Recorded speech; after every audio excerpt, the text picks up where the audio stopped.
Chi lavora deve avere una formazione precisa, un riconoscimento di carattere giuridico, un riconoscimento di carattere economico. Non si può tentare di avere queste figure di mini infermieri per risolvere un problema che invece va risolto in radice.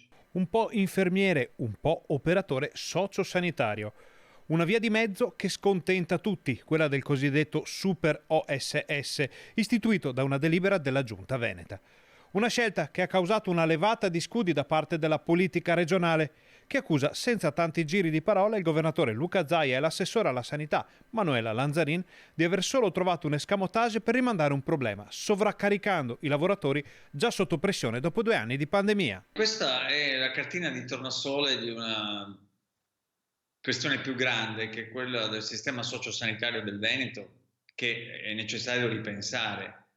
E noi anche da questo punto di vista, come Partito Democratico, l'abbiamo fatto, presentando delle proposte molto, molto chiare. Ecco la lista dei problemi.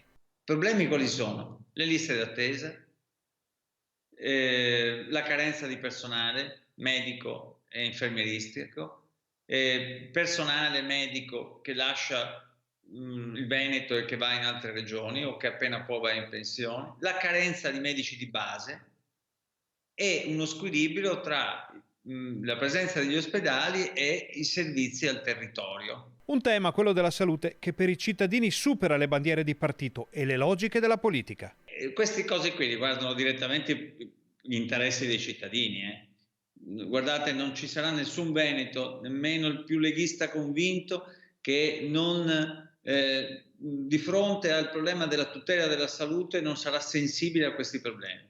Trovare il medico di base, poter avere una ricetta, non aspettare 2 anni per fare una visita specialistica.